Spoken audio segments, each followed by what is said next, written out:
welcome to another edition of Lore of War. I'm JT. Alongside me is Kristen. Kristen. We're back to normal names. Yay. Okay. This week, what a week. Crazy stuff going on. Why don't we just jump right into it? Actually, I'm going to just quickly run this down. We're trying a new format, trying it out. I'm trying to not look at the book at all now, because I want to try and enjoy the show. And last week I was definitely harping on the book way too much. So we want to, I just want to enjoy the show, not worry about that. Touch on some stuff, but, all right, why don't you give us the rundown?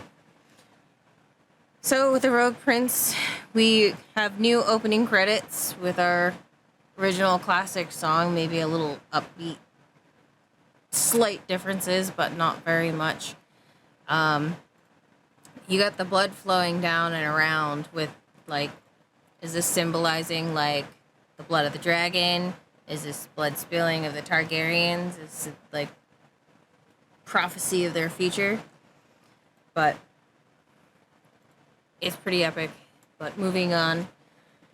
So it's going to be opening up to 6 months after Queen Aemma and Balon have passed away. Ray is the new heir. Apparently, we're going to call her Ray now. Well, it's a lot easier than trying to remember Rhaenyra, Rhaenys, Ramathon, Ragacorn, Raccoon, whatever R words, Rhaegar. So she is the new named heir. And we're opening up with the crab feeder. So the crabs are feasting on trapped people along the shore.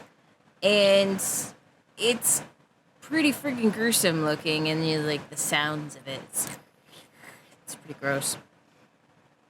So they're feasting on the trapped people on the shore, which is bringing into a small council meeting with His Grace, where Corlys busts in about his ships and the stepstones because that crab feeder is causing some issues.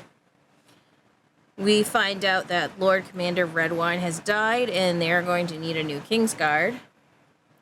Ray picks out Kristen Cole, an experienced knight.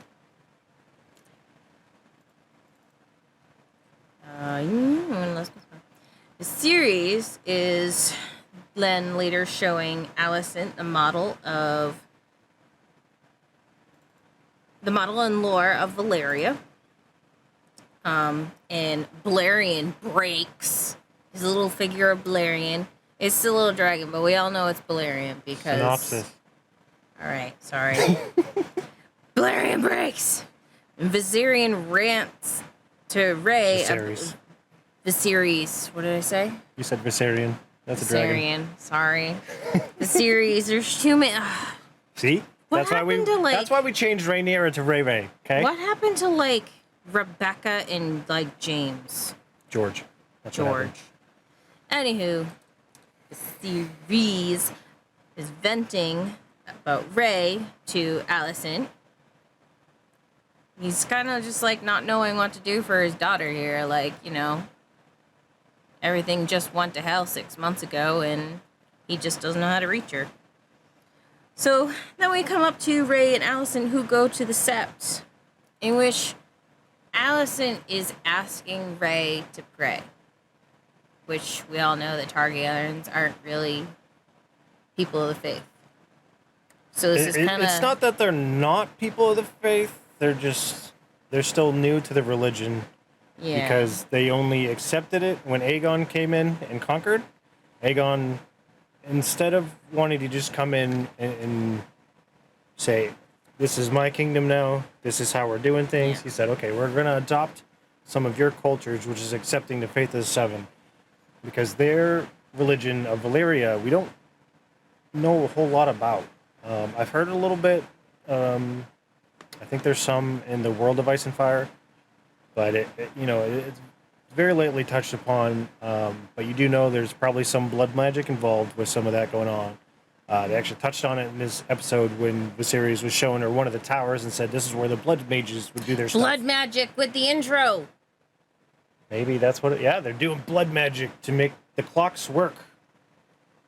All right, moving on. But Allison is going to ask Ray to pray. She asks her to pray, which, I don't know. That's huge in itself. Well, I actually, just keep going. We'll talk about that. So we'll talk about that more after. And then we're going to come up to a scene with Viserys, Rhaenys, yes, and her husband, Lord Corlys, in the gardens, talking over the kingdom's stability and a marriage proposal over their daughter.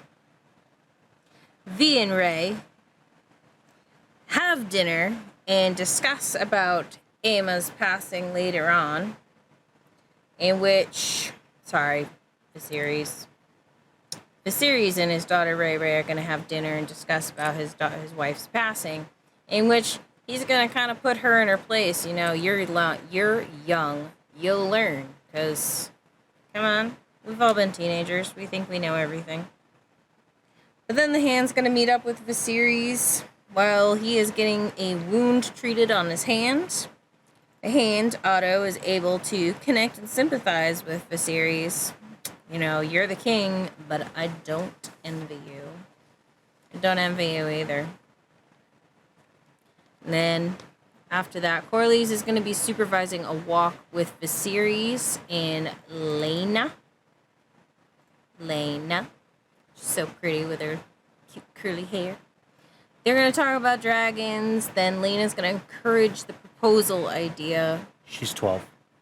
Yeah, she's 12. She's 12. She's 12. My daughter's 11. She's almost 11. I really, really got weird when they showed Even this. 14 is creepy. She's 12. That's disgusting. I don't care if you're royal family or whatever. 12. Anywho, this little 12-year-old is encouraging the proposal idea, and even though she's only 12, it doesn't have to be bedded until she's 14. Gross. Ray and her dear, what is she, like a great aunt or something? This third cousin. Oh, I didn't look for a picture for that. But anywho, the queen who wasn't fire shots to each other about the succession and how Ray would or wouldn't be queen. Because, you know, when women clash. Viserys and Aly also talk about new wife prospects. And she also gives him a fixed Valerian by the Stonemasons. That's Stonemasons. Stonemasons. What did I say? Maesters. Oh. There's probably an archmaester of stonemasonry. Oh, that's right. Anywho. So then we get a knock and it interrupted, and then Viserys changes from man to king as Otto enters. Come. That's so ridiculous.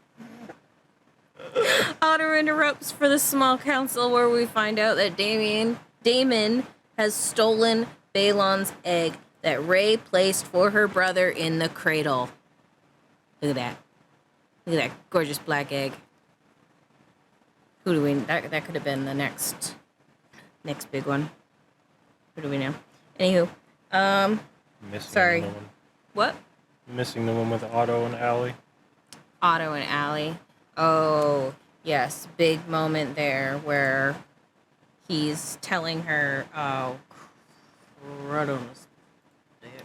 Well, I mean, he's essentially saying that he's... Go to the king. Comfort the king. Go to his bed. He didn't say it like that this time. That is literally his meaning. Go to the king. And she's if that's what you want. Let's finish up the synopsis before we argue. Okay. So anywho, he's stolen the egg. Viserys is angry. Otto kind of calms him down, goes to Dragonstone in the king's stead. Oh, there it is. Oh, this is where Alicent sends off Otto, and Otto sends her off to the king. Know that. And he mentions how such a comely lady. Are you going to see the king this evening?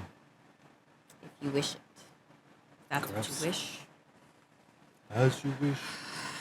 God, why are men so creepy in the show? Well, the only way that this partially gross. makes sense, she's going to be queen. Still wrong. But he is now going off to Dragonstone, where he's going to have a standoff with Sir Harold and the little lovely knight Cole that everyone, I guess, is Googling over. Meeting Damon and the Gold Cloaks at Dragonstone with Caraxes showing up to help defend, in the background. He's going to be the big tough guy, like, haha, you're not going to mess with them, I'm here. But totally lost where I was. Lorena shows up with Cyrax. Yes, she does. She shows Which up like I a could not badass. find a freaking picture of. So she's this little teenager coming into this big group of men and saying, listen, give me back the freaking egg. She wants the egg back. After she diffuses the situation, again, this little girl diffusing this whole situation. She gets the egg back. We learn more about Damon and his whore, Massaria. No one cares about how her name is pronounced. She wants to escape fear, but she isn't sure that Damon will protect her. I mean, he's pretty hot-headed. Viserys is seen admiring his restored Balron. Balerion. Balerion. Balrog meets figure. Balerion. That would be the most destructive creature ever. A Balrog Balerion. Maybe that's what hurt Balerion when... Okay. Nope. Can't say that. We're staying away from the book. Viserys meets Rey after she comes back from Dragonstone. He's furious and worried. And she's just like, strong and stubborn. Like, look, I just did this. That's how she recovered the egg. The subject's changed to the marriage for the king. Rey has accepted the fact that the king must accept a new wife. She's not expecting what's about to frickin' happen. Viserys and the small council convene to announce his marriage plans to Alicent, not Lena. Rey is betrayed by her friend. She storms out. Corlys is angry. He's pissed off. He leaves. Then he is seen hosting Damon at Driftmark to discuss the Stepstones and to make a new kingdom. That was the episode. All right, guys. It's been cool. Ooh. All right. One, I don't think you went over the part about Lionel Strong. I think we skipped over that. No, we got a little bit more detailed in these notes, but we didn't get too deep into Lionel Strong. No, but just passing it over that he had that conversation with him. Yep, there was a pretty significant conversation there. All right. So, first things first. We got our opening. And it's the same song. And I love it. It's I love always it. a classic. I was humming it earlier, and Soso was just like, you really like that song, don't you? I was humming it getting out of the car. So you get, like I said, you got blood flowing down around. Like, so we get the blood of the dragon, like, blood magic. Blood magic, which is represented in every think we're gonna have freaking to- religion. I think we're going to have to stop here on this topic. Because I think until either we do a breakdown, probably not going to happen. Still too early for us to do a lot of videos. It's a little bit of a time constraint with having full-time jobs and trying to do this. But we have a new intro. It's We have a new intro. awesome. There are definitely sigils in there. Near the very end, it goes over there's an arch that the blood goes under, and there's a dragon there, and there's a handful of sigils circled above it. So I know we're gonna get some good stuff out of History of Westeros. David Lightbringer, House of the official podcast for House of the Dragon. Game of Owns. So they'll probably all cover the opening scene and be able to break it down and do frame by frame, all that fancy stuff. But I'm glad we got an opener now. Glad we got a theme song. And I think I'm going to butcher his name, Ramin Djawadi. I think it's how he says. Anyway. I'm a reader, not a speaker. Okay. I almost wonder if he's like I can't top it. So we're gonna bring this back, and that way, as you said, it's still the same world. It's still Westeros. It's still the same place. It's still just the a different world time. of Westeros, yeah. Or Westeros, yeah.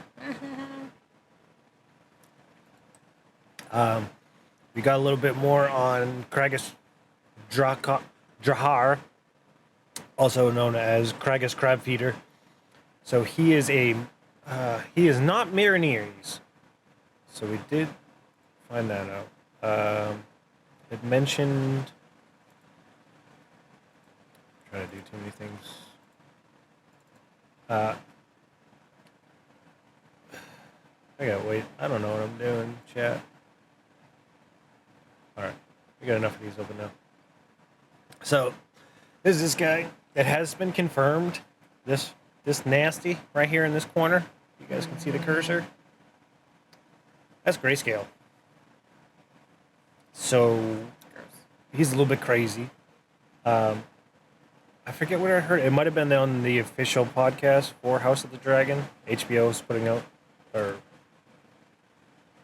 is behind a specific podcast. But he does have this is a harpy mask, or part of a harpy mask.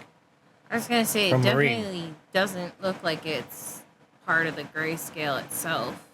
No, that's a mask. That's Yeah. a straight up harpy mask. Well, part of one. Or maybe it's like fused to his skin now. Because of the grayscale. If you look over here, though, it looks like it's still got straps. Oh, yeah. So maybe he wears a mask I mean, it to still cover could the be. grayscale. It still could be adhered already to his face, because we saw when Jorah's boob got cut open, it was very pussy when it came out. So maybe if he's fighting constantly and he's at this, he's on the sea. That's salt water. That's gonna dry your skin out and crack it open. So, oof. Yeah, I mean, just look how red and fleshy he looks. But it was cool that throughout the episode they just kept going back to it. It was like, we get the reveal at the end. I don't even know if it was this clear of a picture. I think it was a different one. This is just a still that they got of him.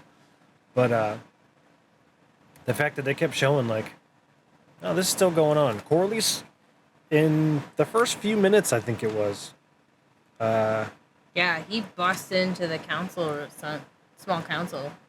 Like he's And this mad. is the second time that he's on screen furious about this.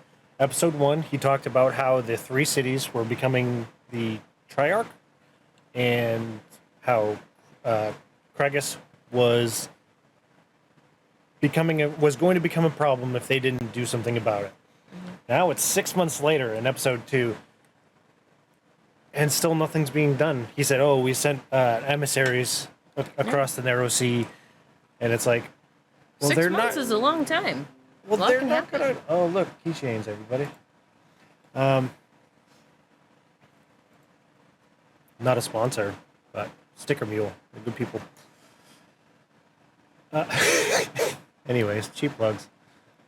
Where was I? Oh, Small Corlys. council. Yeah, Corlys is now furious because he said there was 4 ships, and one had his flag. They were flying his flag. It's like, oh damn, that's a count to open war. You're attacking royal ships, because essentially that's what he is. He's the commander of the entire fleet. Yeah, This is a the pirate. majority is made up of his fleet out of Driftmark, but any ships that still come from King's Landing, he would still be in charge of that. He'd still be calling the shots. So next week we're gonna see it come to a head. Parts, anyways, and we're gonna have this guy meet this guy. Well, before we get too far, let's go back into the small council where, we also found out that Lord Commander Redwine had died. Mm-hmm. So now they need a new Kingsguard. They get an opening in the Kingsguard. And Dougal Mackenzie over here, Sir Harold. Outlander.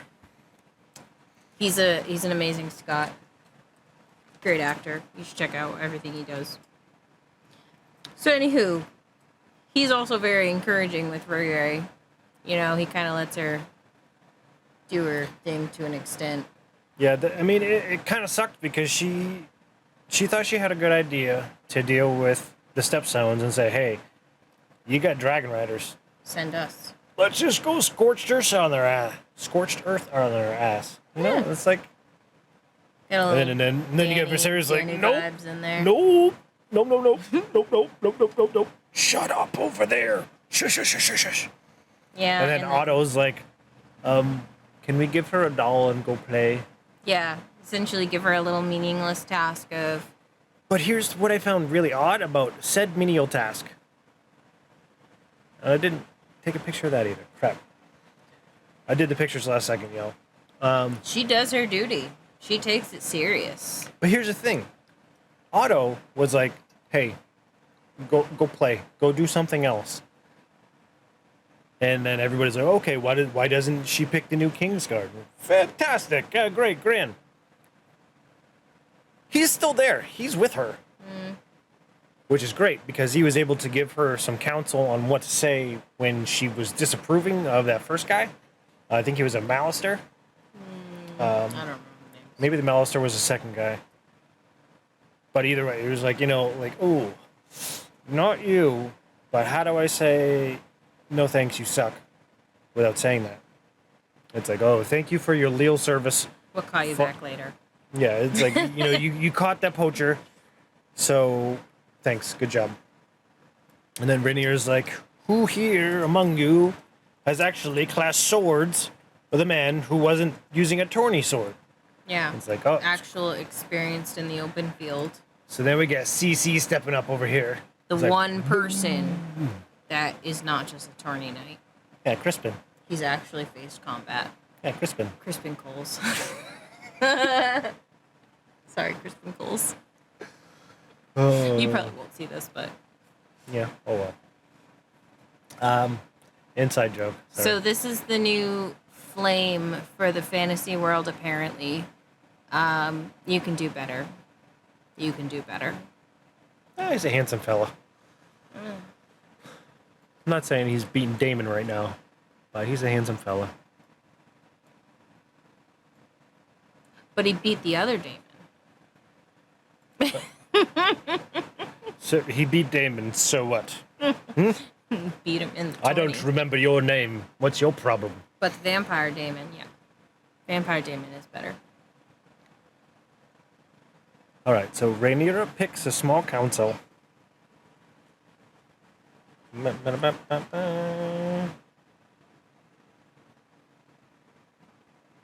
So it's not... She also picks this knight. She's also charmed by him, too. Ray Ray is like... She's like, really? Like, she's excited about him. And so she's already interested in him. Like, as soon as he's got it... She's like, I've got experience. And she's like, okay. She's like 16. Well, right? she already had like a thing for him, and then right after the tournament in episode 1, he asked for her favor.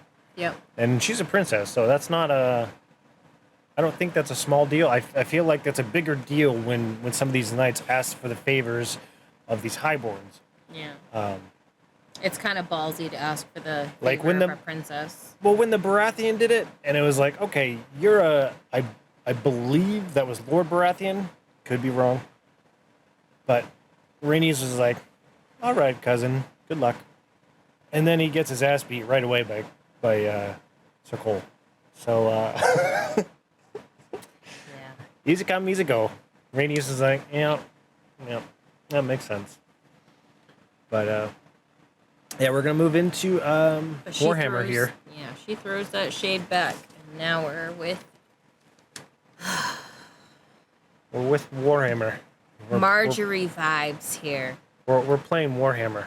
So Like, what we're going to do is we're going to build our own little set. We're going to paint it. And then we're going to roll some dice. That's as much as I know about Warhammer. I wonder if this was the prototype before they made the actual scene for like when they have the show. Like when they're flying the dragons over. It's gonna be over the little miniature I model. almost wonder if this is actually a outtake from episode 1. because she has the book. So this might be from the wrong episode. Sorry, y'all. But anywho, they were together. He's showing her the sculpture. Of This Valyria. giant sculpture. One thing, I don't know if you picked up on. Viserys said he didn't make it.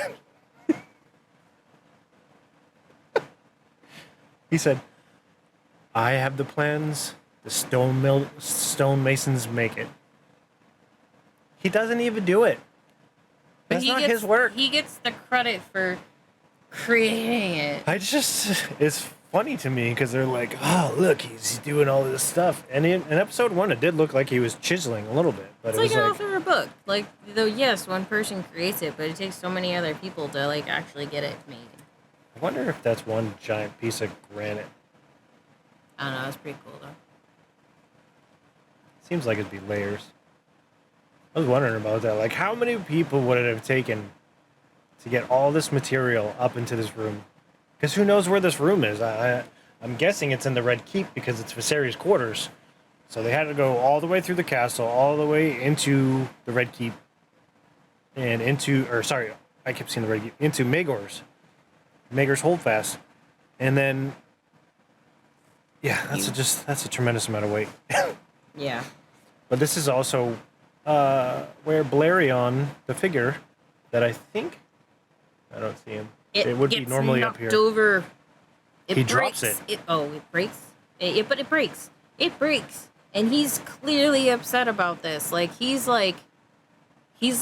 devastated in that brief second before he can gain control of his emotions again. Well, even with Allie picking it up here, you see that Viserys is still distraught. Yeah. He's having a mild moment with her where it actually looks like they're almost holding hands, but you can see the stonework around his fingers. I mean, it's not a confirmation that it was his dragon, but because of the emotion that he puts into this figurine breaking, it has to be his dragon. I'm just going with it. There's no other reason for him to be that upset over a dragon breaking if it wasn't his. Mm-hmm. Especially since his past.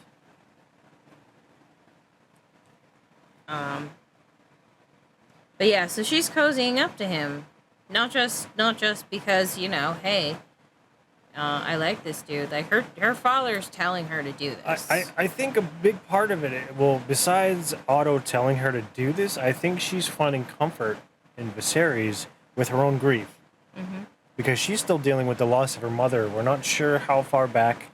It couldn't have been too long ago because Daemon was really using that to goat Otto in the first episode. But I feel like and I've also heard some podcasts where they interviewed the actor that plays her, and it's just it's a lot more innocent from her perspective. She doesn't always get it, but she knows that she has a connection with Viserys, and there's no reason to think that she would believe that it's a sexual or a physical thing. It's just they found something in common, grief. And he has these moments where he can be himself with her, where he can let these walls down and kind of be real, where he can't be real with his own daughter, but he can open up to this girl that chasing after him. But so, he vents about her and doesn't know what to do with her, and I'll talk to her. Well, it wasn't just that. She's like, he said, I don't know what to say to her, or that's what, she hasn't come to me at all since her mother passed. Which is preluding to that. Well, then Allison's just like, did you try going to her? Yeah. And he's like, oh, no. I would rather fight Balerion the Black Dread than face my daughter. That's what kind of man Viserys is. He's such a coward. You'll be he doesn't want with your own daughter in a couple of years. We'll be going to battle for sure. But well, she didn't talk to me, so I didn't talk to her. I'm like, what? It's weird. Yeah. It seemed like they were closer than that. But then we get this scene at the Sept where you can tell Rhaenyra is almost uncomfortable. Because, like you said, the Targaryens are still new to this religion. It's not something that's been built into them the whole time. Well, don't forget before that, they're also talking a little bit about politics, about some of the stuff that's been going on, and about how she's the new heir, and she feels like she's not going to be taken seriously, and that she wants her father to see her for herself. She doesn't want to be seen as a little girl. And there's no, like, communication. They're not communicating. Hey, I want you to see me. And this is where Allison is stepping in. I did feel like Allison got a motherly vibe. Oh, 100%. It's like you're seeing her kind of starting to accept her role, that she might, like, this could be so something a daughterly. In the podcast that had the actress in there. I apologize, I can't think of her name right now. The only two that I can think of is Millie Alcock, which plays Rhaenyra, and Patty Constantine, who plays Viserys. Also Matt Smith, who plays Daemon, my favorite, even if he is a douche. I just like his sword and his dragon. But in this time, we didn't realize that she mentioned, I don't really see here. She wears a 7-pointed star on her necklace. Like, I wear Mjolnir on mine. She wears a 7-pointed star, so that's the equivalent of wearing a cross. So she's actually a little bit more religious than we know. But that would also make sense as to why this is how she's trying to connect with Rhaenyra. She's trying to use her faith, what's brought her comfort. Yes, exactly. And trying that's what I was trying to say. help Rey find her own comfort. I think she's not so much comfort as peace. Peace, because I think she feels, with the connection she has with Viserys, I think she has an inkling of what could happen. But she's just kind of playing it off like, Yeah. might not happen. Well, the big thing with this too is that, like, Rey she really breaks down about her. I'm assuming about her mother passing, and just kind of, maybe feeling that loneliness, like feeling alone for the past 6 months, not really being able to really express everything that's been going on. Like, she's definitely had to keep it in and grow. Yeah. And deal with her own grief. Daemon's gone, so she doesn't have that family member. Alicent is with Viserys, and Viserys with Alicent, but neither one of them can tell Rhaenyra because it might upset her. Mm-hmm. And who does Rhaenyra have? The Septas, the people in the kitchen, the servants. Her dragon. Yeah, her dragon. She can talk to her dragon. Her dragon can at least, She doesn't even have emotionally Sir. understand. I always want to say Sir Harding. It's not Harding. Sir Westerling. Harold Westerling, right? Yeah. That was her Kingsguard, and now that's Viserys' Kingsguard. So it's like she's losing people, and she's trying to grow at the same time. And say, I'm the named heir. I'm gonna take care of stuff. Mm-hmm. But it's just, that's a lot. It's a lot when you're 15, 16, however old she is. And then we move on to the garden scene. Okay, I have to note, even though you might not think it's any significance. So he's shipmaster. He's a lord of ships and everything and all that. So it opens up. There's a harbor in the background of the gardens, and then open sea, and there's a ship sailing off. I think that's significant.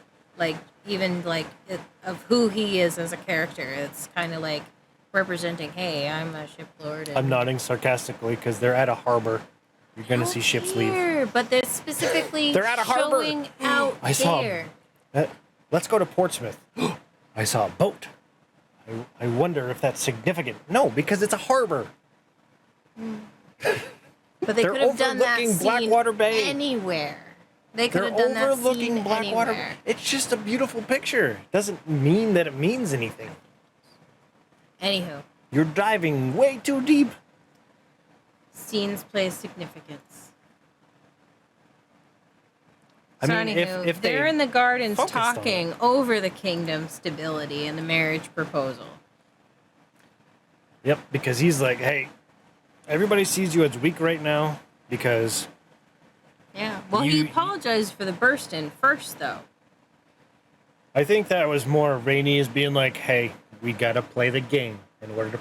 I feel like, And then he asked, "Can I speak She- frankly with you?" well, Rainey has like this weird calm about her, where she's just very composed, and I don't know what it is. Eve Best, that's who plays her. She does such a fantastic job of just masking, like there's just a sea of emotions right behind her face, but she's masking it the whole time. Oh, In yeah. this scene, when she's talking with Rhaenyra, and it's like, hey, Corlys, we got to put the face on when we talk to the king. You can't just yell at him. That's not going to get anything done. Yeah.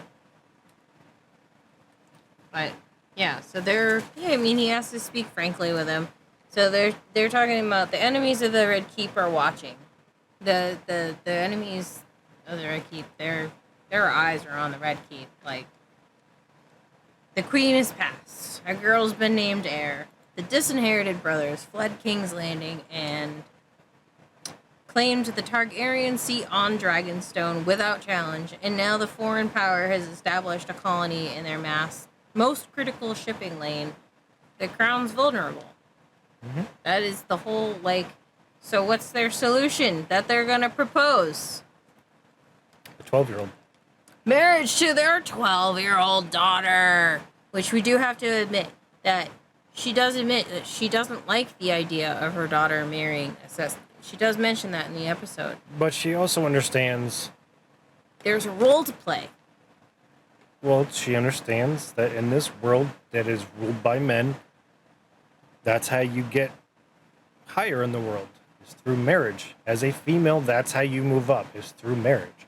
You can't do it through show of force because who's going to follow you? You can't do it through strength of arm at a tournament.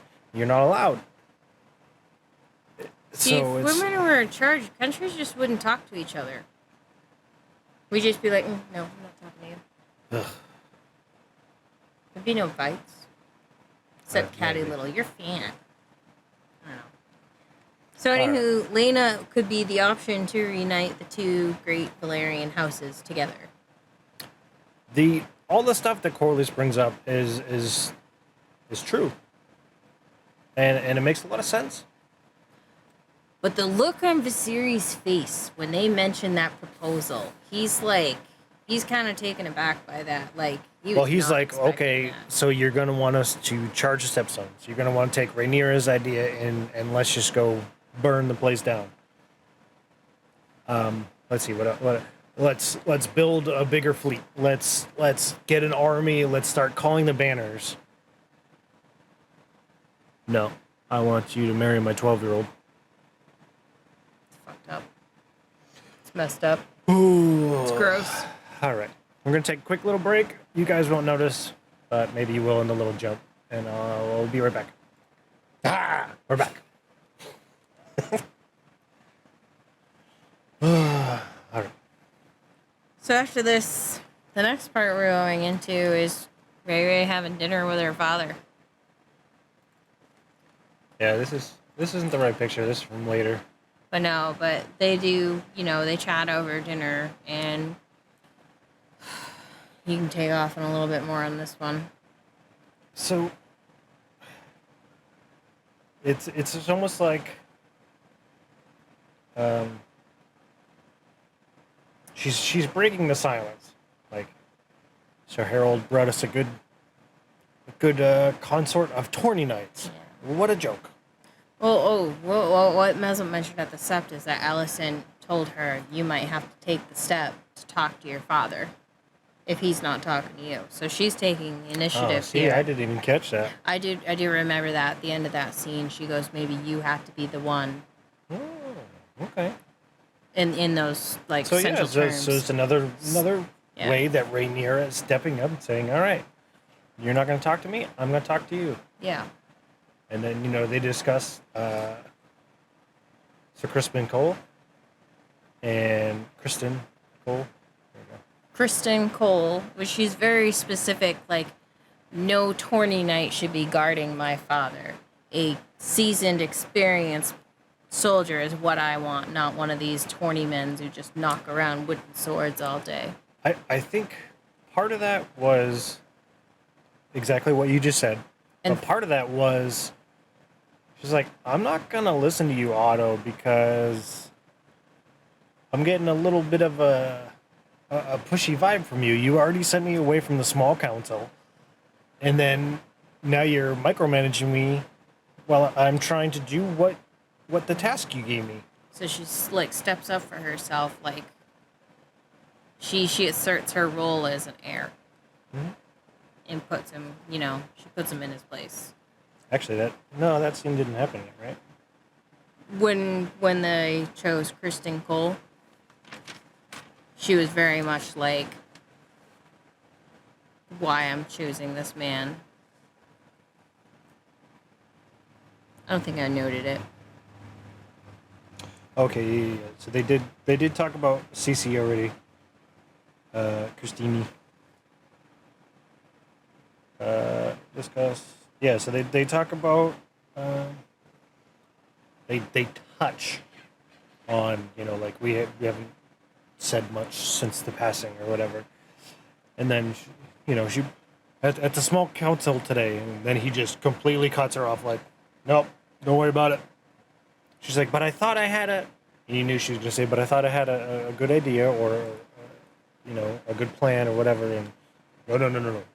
You're young, you'll learn. Not now. I'm not going to tell you what you did wrong. I'm not going to say anything else. Great teaching moment right there. Great teaching moment.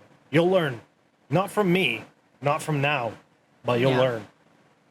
It's like, okay. This is why most teenagers run away from home. Well, she doesn't really have a choice if she wants to be queen.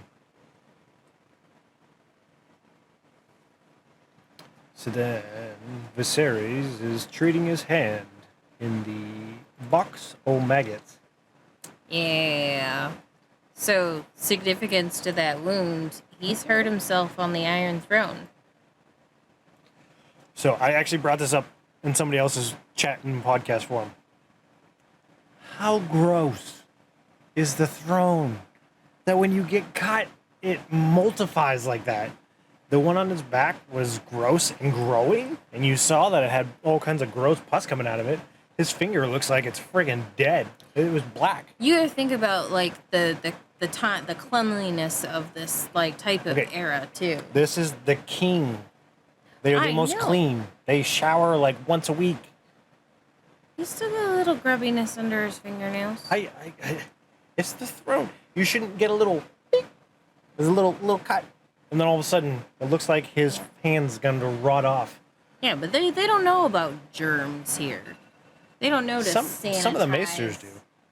Maesters should know to sanitize the throne. But this is where he's talking with Otto, and he's talking about he tells him like, hey. He tells him he doesn't like the proposal. Yeah, he tells him about the proposal, and he's like, hey, Otto's like, hey, this needs to be discussed with a small council. And then there's a great Viserys zinger. Ready? That's what I'm doing now. Yeah, he's having a small council meeting. I mean, it was super small. It was just him in the hand. But I mean, the maester, it counts, right? And the maester was there too, the Grand Maester. Oh yeah, because he was dealing. Because the Grand Maester was showing the pros of the marriage proposal as well. Yes, and he was the one that set out the maggots. I couldn't remember if it was the Grand Maester or if it was that younger fella. Yeah, he shows the pros of a line with Lena, and all the time you see on this guy's face, he's just like, he doesn't like this. He's really put off. Then you see Otto, and Otto. This is probably the only scene that I actually liked him. But when you really run it back and you're like, I know what you're doing. But I don't know. I So like you for bringing up the cons that she's a 12-year-old. Well, yeah, he's definitely like, she's young. Yeah. But also when he was like, I lost my wife. I couldn't imagine replacing her, let alone replacing her immediately while you're still trying to grieve. And then on top of that, it's a 12-year-old. But it makes political sense. But it's a 12-year-old. And like he's old. And it's a 12-year-old. Yeah, what happens if he even lived And in it's the a next 2 12-year-old. years? What happened if he died before she turned 14? It's not like they have artificial insemination back then. It's not like we need to worry about it because it's not happening anyways. Yeah, that's true. You really steal the notes that I was using? I did. But he says this one right here. You liked that one. Yeah, I did like that. So when he was commiserating with him, and he's sharing in his grief. And he goes, "You are the king, but I don't envy you." Yeah. It's like, yeah, because you're being forced to do stuff you don't want to do. It's like you're the king, and you have a claim on everything, even the things you don't want. I think that was what he said. Something along those lines. But then he said, you are the king, but I don't envy you. Grass isn't always greener on the other side. And it's like, I really like that line from Otto because it seemed genuine. But you also know in the back of your head, like, he keeps sending... He's plotting. Allison. Well, he keeps sending Allison to his room. Plotting. So it's like, man, like, in the moment when I was watching it, and it's like, oh, wow. Like, this is Otto actually connecting with Viserys. Like, this is why he's his hand. This is why they're still working together. But then, second time watching it, you're like, oh, no, this is part of his plot. He's manipulating him, and he knows it, and that's why he's like, she's young. Like Reese is doing a fantastic. I see. The more we talk, the more I remember people's names, real names. Reese, the guy who's playing Otto, he did us a fantastic job. Fantastic. Then we move on to the garden stroll with Lena. How to Catch a Predator. Where is it? Oh, there it is. I named it 12-Year-Old Walk because it's gross. But we have news from the scene that is not disgusting. They finally let us know that in the show, Viserys is the last rider of Balerion. Mm-hmm. Or the Balrogian, as you said earlier. The Balrogian. The Balrogian. The epic. The Balrog dragon, unstoppable. Don't write that story. The it's Black silly. Death. Everybody just wins. I mean, everybody just loses. The Last Shadow. Okay. We're sidetracking too much. So clearly Lena is very into dragons. She you were Balerion's last rider. What was that like? I was like, I mean, that's a cool subject for a kid. But then it's like, well, I heard about Vhagar. What's up with Vhagar? It's like, well, Vhagar's too big for the dragon pit. I'm gonna say that again. Vhagar is too big for the dragon pit. It's a big ass dragon. She is too big for the dragon pit? He? She? Vhagar? They? Isn't Vhagar supposedly female though? But being dragons that big, can change their sex at will. I can call them whatever I want. Jurassic Park all over again. Yep. Kind of. But it makes more sense. They want to reproduce, they change. Well, it makes more sense because it's a fantasy version. That was a sci-fi. I'd say. Anyways. So we find out that Vhagon's a person. Vhagon was a Archmaester's son. Right here. She was seen somewhere along the coast of the Narrow Sea. And Lena, who is from Driftmark, said in Salttown, not Salttown. It was in the breakdown. Spicetown. Spicetown. In Spicetown, which is near Driftmark, they said they've heard her song. Yeah. And it sounds sad. It's like, that's depressing as hell, because I could be mixing this up. But Baelor, who was Viserys' father, who was an heir to Jaehaerys at one point, that was his dragon, I believe. I could be mixing that up. So it's like, well, yeah, the dragon's still sad because it can't be with its own kind because it doesn't want to go in the dragon pit and can't anyways because it's too big. Mm-hmm. And then, you know, it's out in the wild on its own. It's not around Targaryens, so it's. Yeah, we don't know if this is like a social creature species. This is a Chekhov's dragon right here. Ready? Boom. Vhagar is gonna be a big problem. Vhagar is a giant. Is now the biggest living dragon that we know of. Wait, so is it Vhagar being shown in the background of the promotional pictures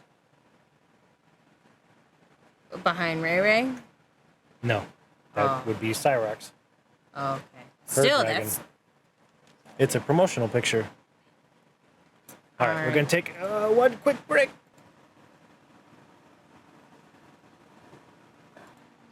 All right, we're back. Being a parent never ends. Okay. So, we see that Vhagar is out and about. That's where we left off. She's Lena's pushing marriage. She's pushing the topic of marriage. Okay, but I wanted to move on from that because it's gross. I know, but it's important that people are seeing that she's her parents have told her how important it is that she pushed this. But she goes, you don't have to worry. You don't have to bed me until I'm 14. No, she didn't say you don't have to worry. She said in basic terms. She said what her father told her to say. And then Viserys pried more, saying, what did your mother say? Mm-hmm. I wouldn't have to worry about you bedding me until I'm 14. Or I wouldn't have to bed you until I'm 14. 14. That's 14. when most girls get their period. Sorry. 14. They flower. Rainies. What the hell? 16 is the age of adulthood in that world. Why not 16? I don't know, having a wife that had 6 fucking kids die, including herself? Maybe that would be like, hey, maybe we should wait a few years. Tiny person. So anywho, now we can move on to that because I believe. But it zooms out, and I unfortunately don't have the picture of this, but it zooms out with. You see Ray Ray seeing them walking off in the distance. Yeah, Rhaenyra is watching this go down, just like so. Corlys is watching this from the backside. Rhaenyra is watching it from the front side. Rhaenys is watching Rhaenyra. It's season 1 of Game of Thrones all over again. It's season 1 of Game of Thrones all over. With Varys telling Ned. Was it Varys or Littlefinger? I'm not sure which one. Is it? Do you see that guy over there? That's that guy's man. You see that guy? Littlefinger. Oh, okay. That's the Queen's man. This is that shit, but it's all just inside. It's inside the family, you know? Corlys is watching back there. Rhaenyra is watching up here.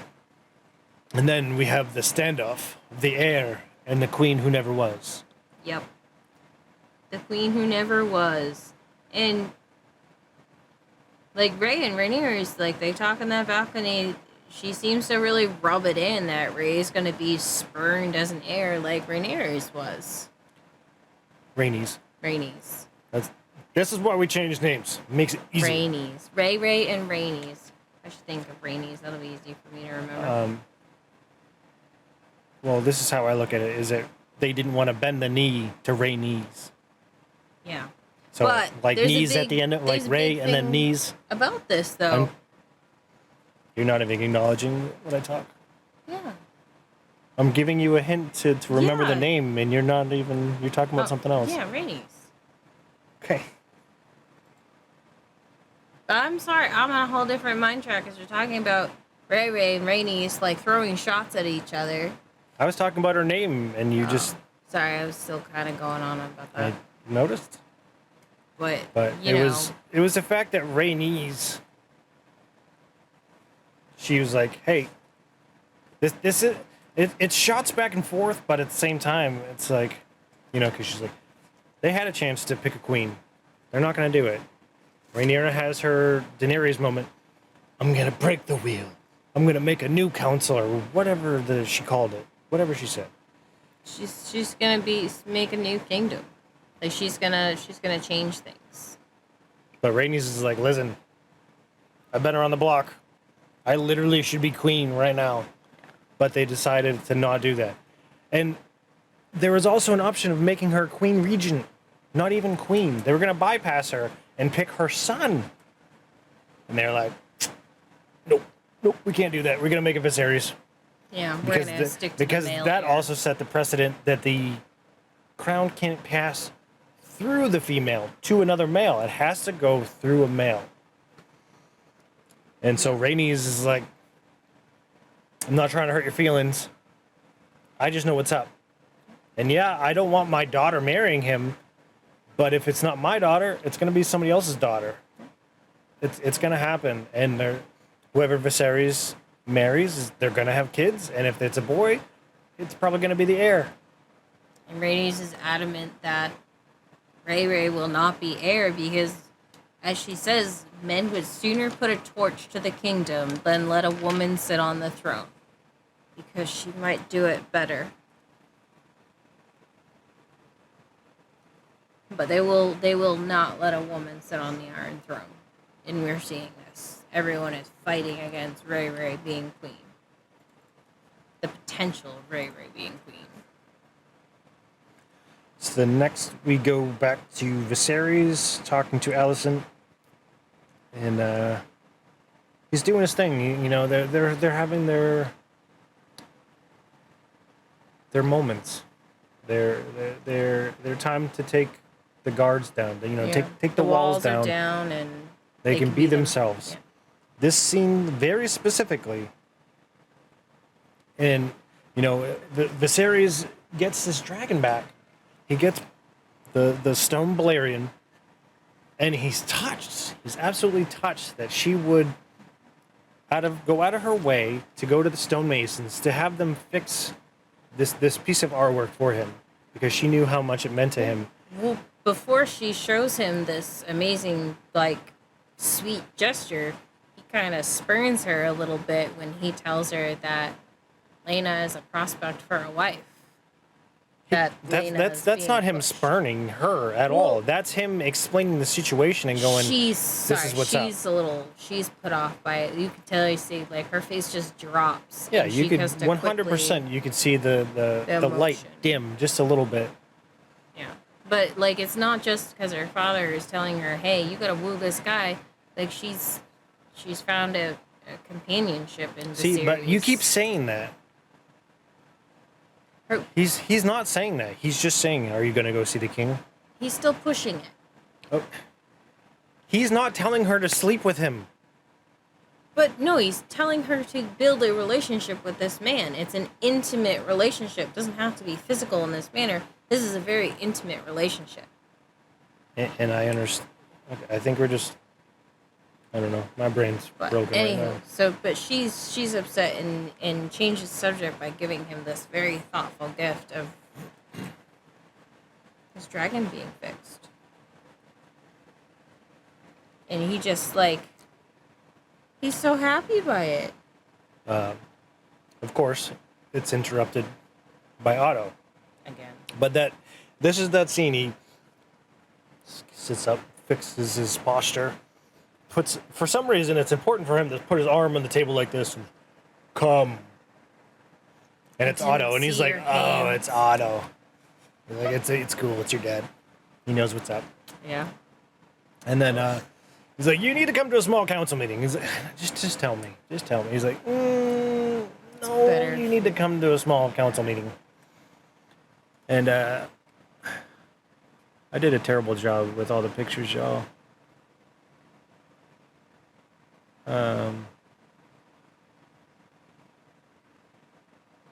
Why can't I see all of my pictures? Oh, I didn't think we didn't get a shot of that one.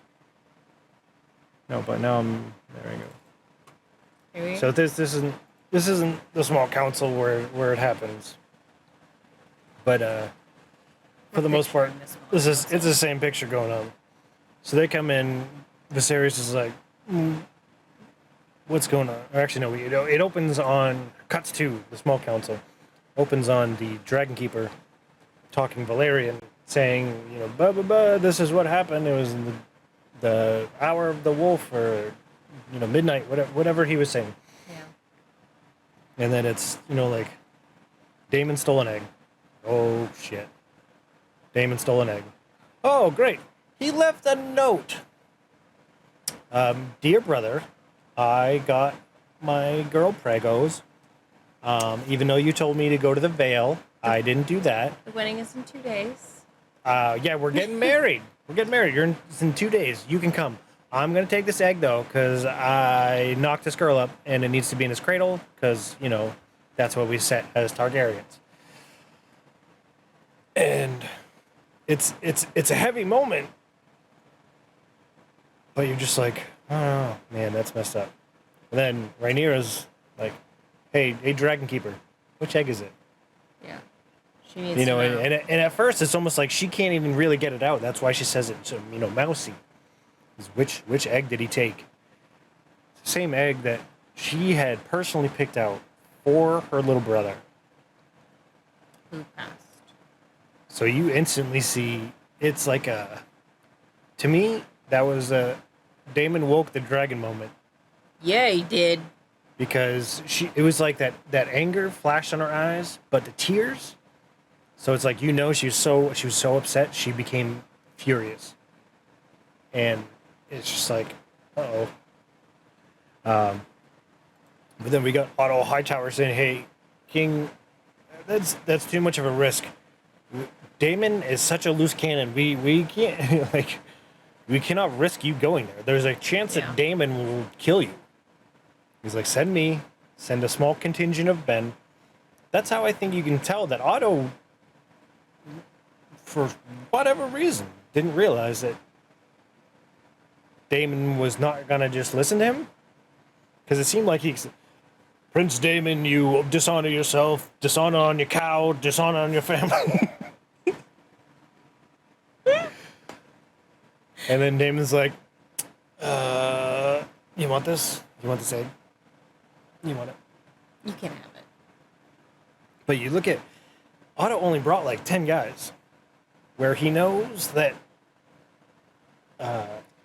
Daemon has probably 200 of the gold cloaks, which now have the best armor, now have the best weapons, and have been trained.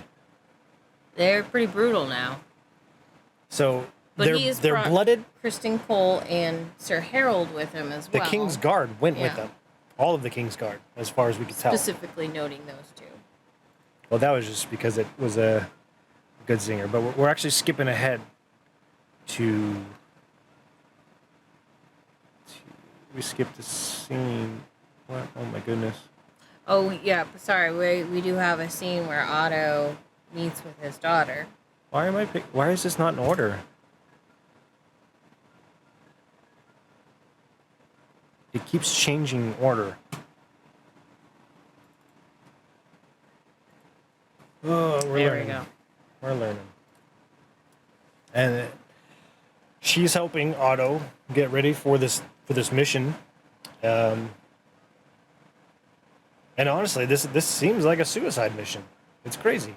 What's more crazy is I don't remember him wearing this helmet. There's a helmet. Perfectly good helmet. Was he just carrying it? I mean, they carry all these helmets and stuff, but in the show, like, you want to see the character's face, you want to see their emotions I understand and that. Stuff, so they're never wearing. But they hats. draw the swords. I mean, maybe because Damien doesn't have his helmet on, he's like, I'm not going to put my helmet on. But in this, sticking his gut out. That could just be part of the way the armor sits. Oh, yeah, that's true. He's wearing a full plate in the front, I believe. But he's telling her like how she's the most comely girl at court, and like Why do you destroy yourself? Same reason I do. It's called anxiety. Yeah. You do that. This is a lot of stress the life she's living. Yeah, your best friend is the heir to the throne. Your other best friend is the king, and your dad is the hand of the king, telling you to really make sure you're in good with this family. And again, to me, it just seemed like when he's saying goodbye to Allison, he's like, one of two things are going to happen. I'm going to kill Damon, or Damon's going to kill me. Mm-hmm.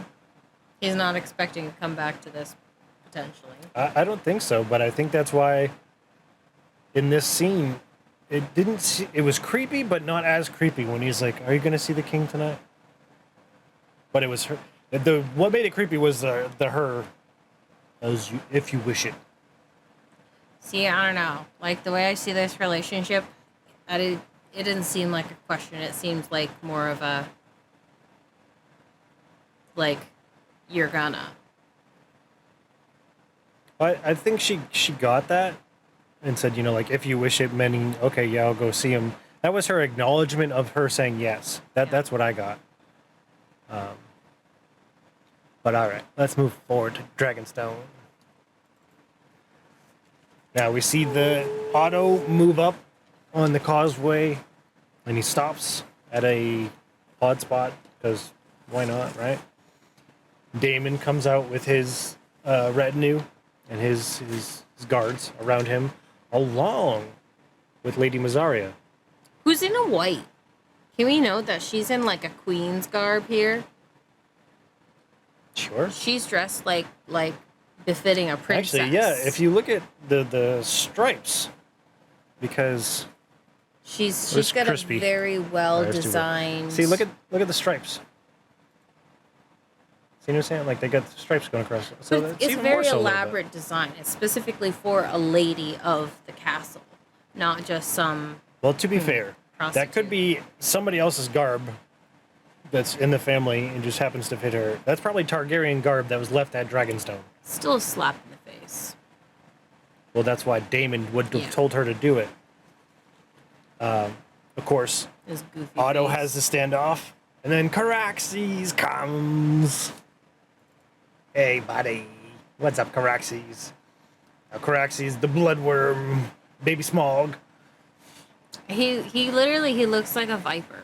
He has total like snake viper vibes. Especially the hooded eye. Oh yeah, he was definitely some. I like type his of giant collar. Viper.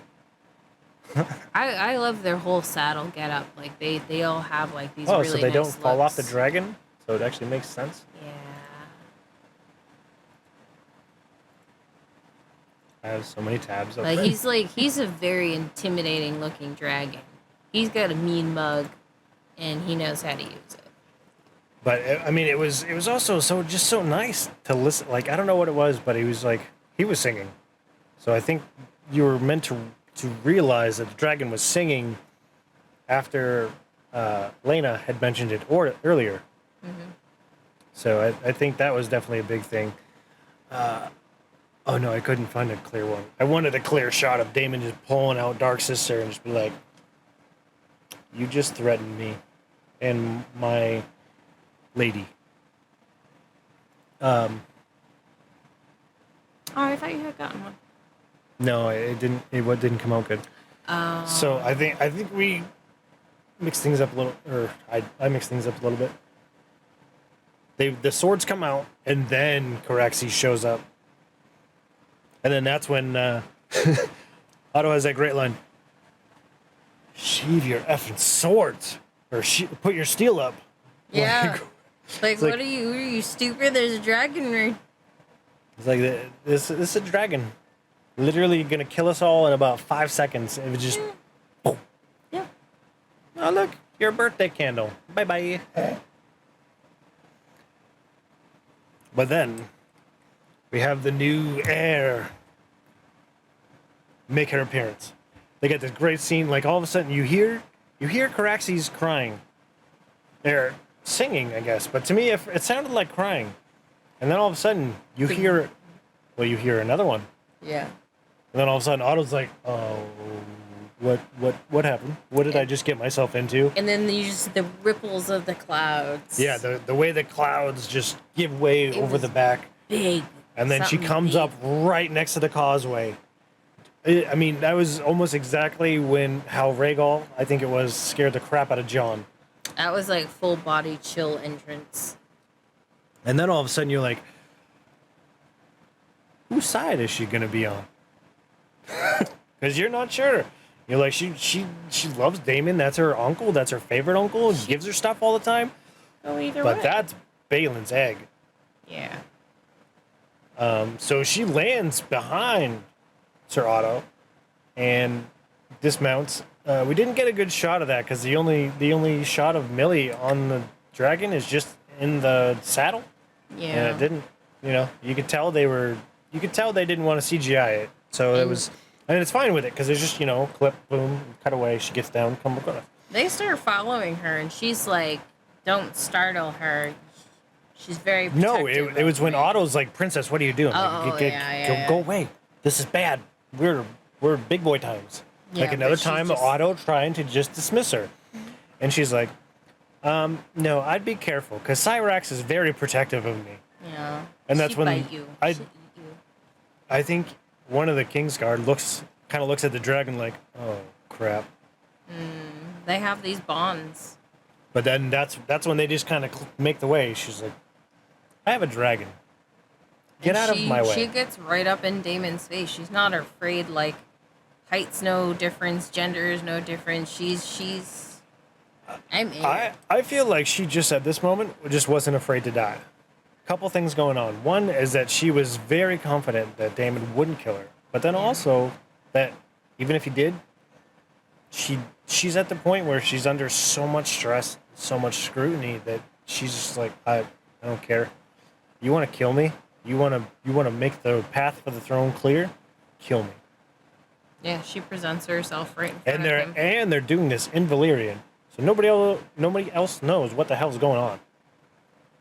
I'm not sure if Lady Mazzaria knows or not. I don't think she is. I think she's from Lys. Yeah, I don't think she knows Valyrian. So I'm not sure. So they do that, and when it comes down to it, Daemon's like, I can't do anything to Rhaenyra. Here's your egg. Yeah. And then, where was that picture of Daemon and dragons? I lost a bunch of pictures. Not all of them went to that file. Yeah, we're missing some. And like he doesn't just give her the egg. Like he throws it at her. Yeah. That was a good throw, just right over the shoulder. And they're instantly like put it right into the hot pot. Also, funny thing. So, the Dragon Keepers take that egg pot from the Dragon Pit to the Red Keep to Dragonstone. And then they got to bring it all the way back. Like she couldn't have just like taken the pot with her. Put it in your satchel. And the 2-hour ride, whatever it is, back to King's Landing, then go bring it to the other. If your dragon, hold on to it in her feet. Like it, protect the egg. Good girl. Just put it in a satchel. It's not that big. Just put it in your dragon's mouth. She's on a giant saddle. Keep it warm. She's on a giant saddle. It doesn't matter. But then, so the next scene is Daemon talking with Massaria, and she's like, what's going on? You told them I'm pregnant? You told them we're getting married? Yeah, and he's like, are you insane? You could get pregnant. Yeah. She's like, no, I can't. He's like, good. I don't like kids. I mean, like you said, she came to escape fear. Well, she lays it out for him. She's like, you're the king's brother. You essentially can do whatever you want. You kind of just proved that. You stole a dragon egg, and you're still left alone in Dragonstone. Unchallenged. I mean, Rhaenyra kind of challenged him, so I wouldn't say unchallenged. Oh, yeah. But, sorry. There's no consequence. He's not being sent to the wall. They're not taking his sword away. like, I don't know. In my brain, I just keep thinking, he's acting up. Why not take away one of his treasures? You can't take away Caraxes because they're bonded. But you can take away Dark Sister.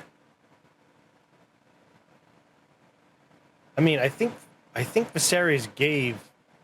Sorry, I think Jaehaerys gave Daemon Dark Sister. But I think Viserys should just take that stuff. You know, like... Yeah, like, you've proven that you don't deserve this inheritance. Like... Well, it's just, that's the first thing he does. He takes his sword out, throws it on the table, and she's like, no, we're not doing this. I wanted to get away from all the BS, and now you just put me in the middle of it. Like, what are they going to do to me? They can do whatever they want. They can cut my head off. They can send me across the narrow sea. They can throw me in the ocean with a kraken. Who knows? Yeah, they can do whatever they want to her. They can make her disappear. Whew. So that's heavy for Daemon.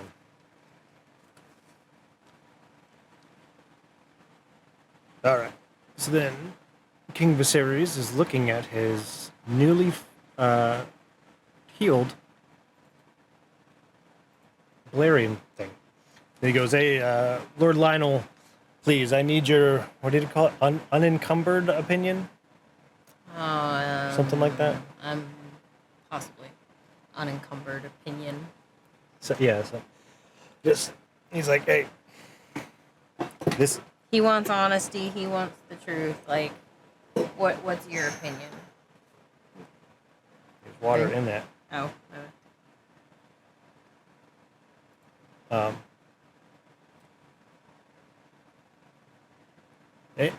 Viserys lays it up for him. He's like, what do you think of Laenor?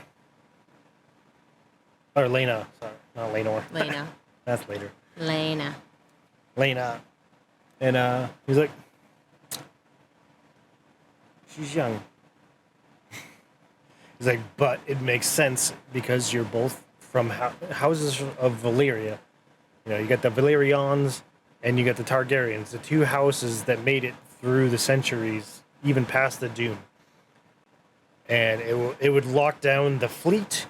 You'd have the army and the fleet, and who could stand against them in the realm? There'd be no reason for a uprising, a rebellion. That's what it goes. You know, there's no reason for a rebellion because who could challenge the dragon riders on land and the Valyrians at sea? Like, it's just not gonna happen. So, well, what about the consequences? Well, Viserys is also like, that's not what I was looking for. Like, I want somebody to tell me it's okay to not do that. And he kind of does. And he says, you know, like, hey, you're still the king. Yeah. He's still one of your lords.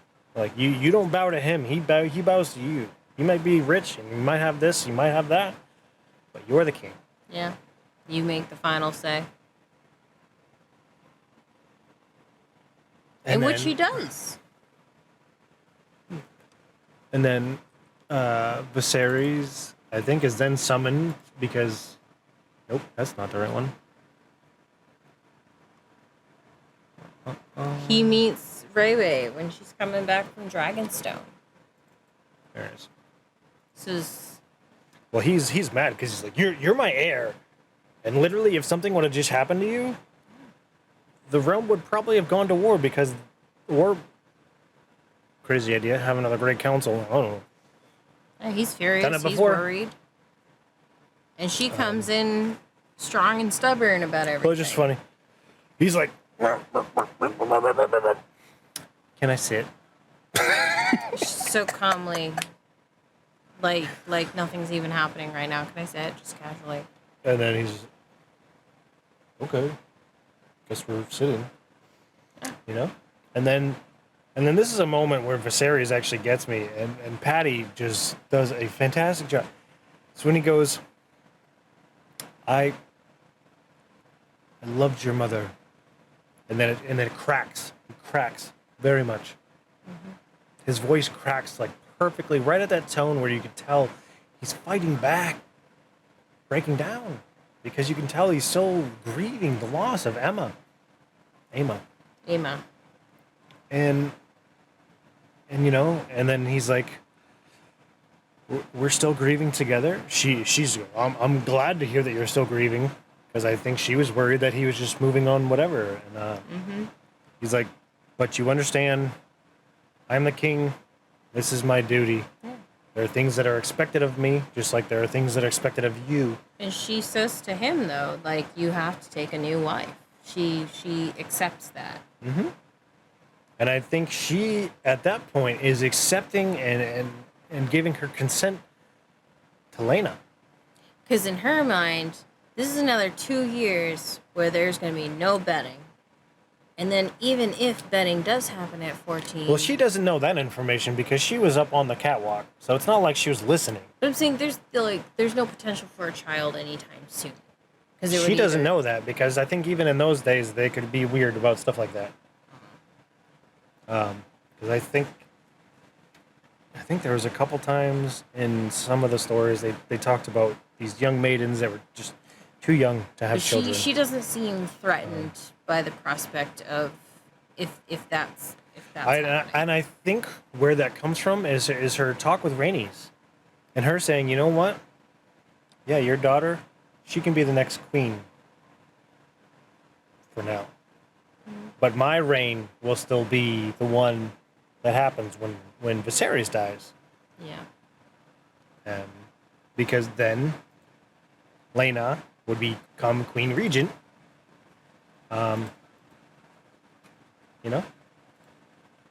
Okay. All my pictures are out of order. They won't go where they need to go. But we're going back into the small council where Viserys is about to make a huge announcement. Yeah, so we all come together, and he says, you know what? F it. I'm going to get married. Yep. Pause. Checks with Rhaenyra. Gives him a little nod, like, yep, go ahead. We're going to do this. But for some reason, nobody's talking about the fact that this chick right here is in a small council meeting. That's the cupbearer. The heir. Is she coming as the hands cupbearer? Nope. That would be her job for the entire table. Or was she be summoned to this meeting as well? Well, we know why she was summoned. Because she's the reason for this meeting. So she's present in this small council meeting, and she is delighted and shocked. Well, what's weird to me is that Corlys didn't pick up on the fact that Otto has his daughter right next to him. Why is she there? There's zero reason for her to be there. We've seen no reason for her to be in small council meetings. It would make sense if maybe she was... For the scene setting, I can see why you want them on opposite sides of the table. But even then, just have her holding a picture like Rhaenyra, maybe. No, but But at the same time, I think part of that would be Viserys wouldn't want to dishonor his new wife by making her a cupbearer. Even though that's his heir, that's his daughter, she kind of treats her like crap as a cupbearer. Yeah. You know? So it's... But, we go, and he goes, I'm going to get married. To Alicent.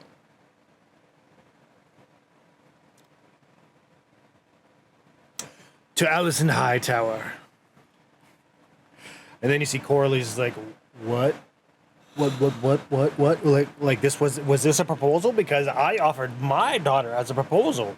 I even made her say some really creepy stuff to an old guy. Mm-hmm. You guys can have your little walks through the garden, whatever it was. And Rhaenyra is just, she's betrayed by this. This is her friend. Well, that's the thing. Is like she's looking at her dad like, you didn't. We were just talking about this. This wasn't what we talked about. Yeah. To me, it's a double betrayal. It's a betrayal by her father because they had just talked about it. Not to mention that's her best friend.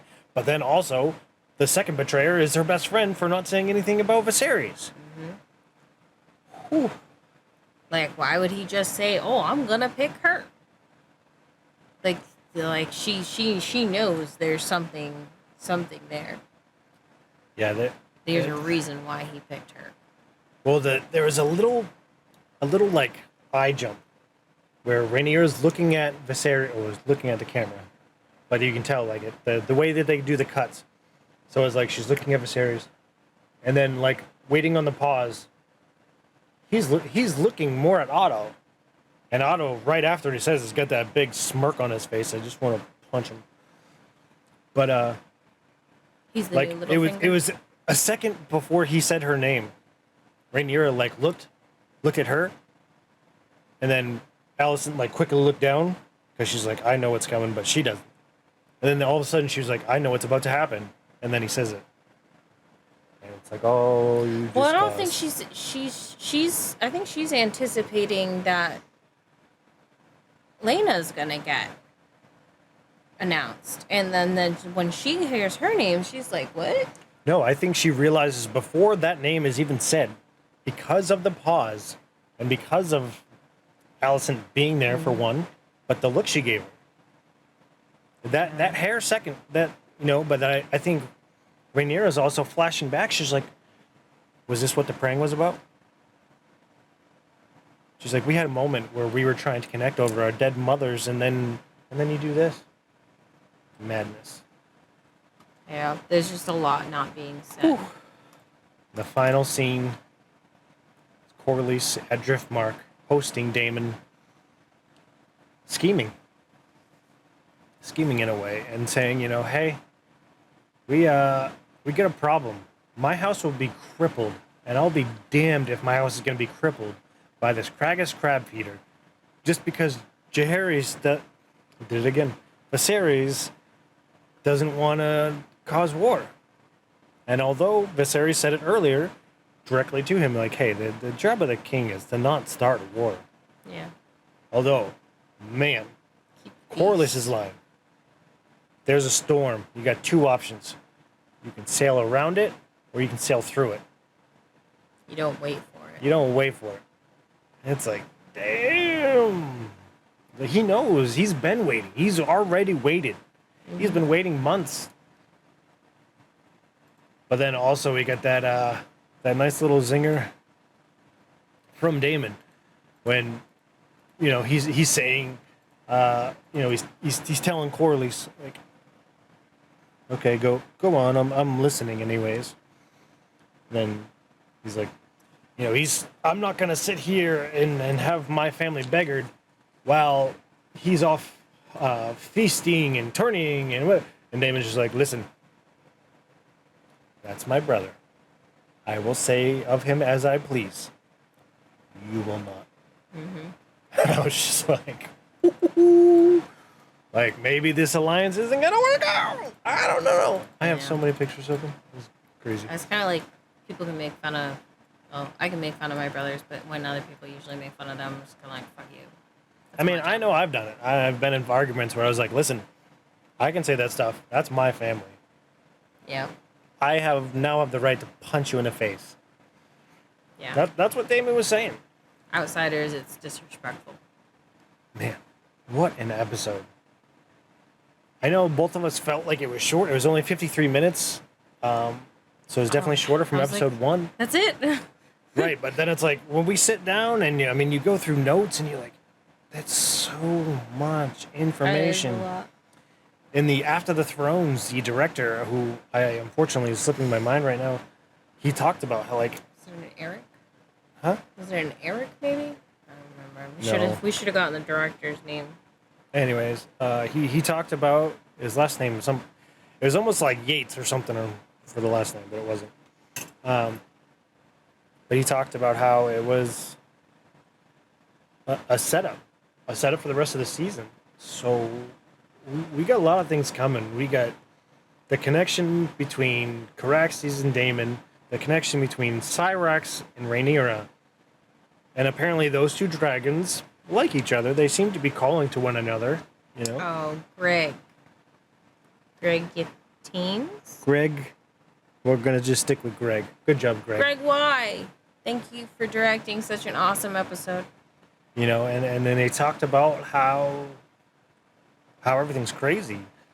I did watch what's going to come on next week, so we will be, without going into anything spoiler more than this, There will be another time jump.